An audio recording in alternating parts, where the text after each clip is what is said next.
Counterfeit goods are a problem all year long, but demand for gifts, household products, virtual learning items, and even health products mean that the holiday season is an especially busy time for crooks.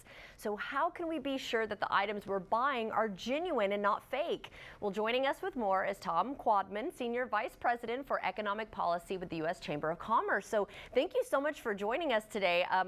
I will admit this isn't something I think about daily, but I do know that this is so important, and I'm glad you're bringing it up, especially around the holidays. So how big of a problem is the sale of counterfeit goods?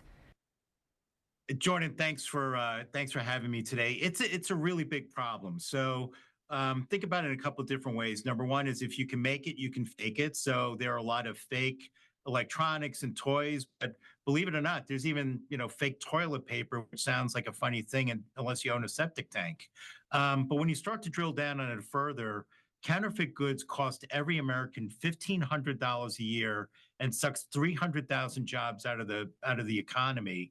But also, and more importantly, counterfeit goods are often also defective. They're not safe. So if you're buying electronics, you're buying toys for your children, just understand you have to protect them by making sure that you're not buying counterfeits.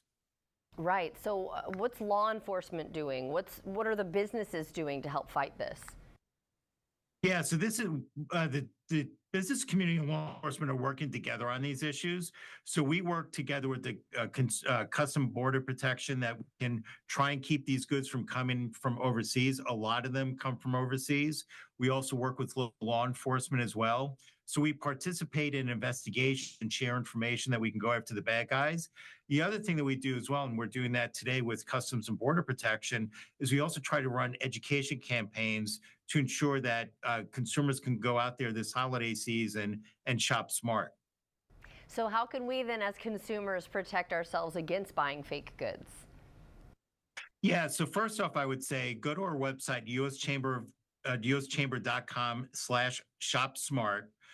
We've got some tips in there, but a couple of things just to keep in mind as well. If something is too good to be true, it is. So one of our tips is trust your instincts. Two, pay attention to detail. If the packaging looks shoddy, or if there are mistakes in spelling or whatever else, there's a problem there. That's a red flag. The other thing is you want to protect your data. You want to make sure you're using secure payment systems. So when you see the HTTPS on a website, that stands for secure payments. If that's not there, it's a problem. So you want to protect yourself in multiple different ways, but there are common sense ways to do that. Wonderful. Well, thank you for those tips. And are there things that we can do to also report these? Because like you were saying, we all kind of need to work together and let people know that this is happening. Yeah, so one thing to keep in mind as well, the money that goes to counterfeiters also fuels and provides funding for other criminal enterprises as well. So one, if you get a counterfeit, it happens to everybody. Contact your police department, contact your consumer affairs department as well. The other thing I would ask as well, if you can contact one of our government partners, go on ipcenter.gov. They're one of the government law enforcement agencies we work with to prevent goods from coming in. They've got a little report icon on their website. Just click on that, report it, and that actually gives us information that we can use both on the federal and local level to stop counterfeiters.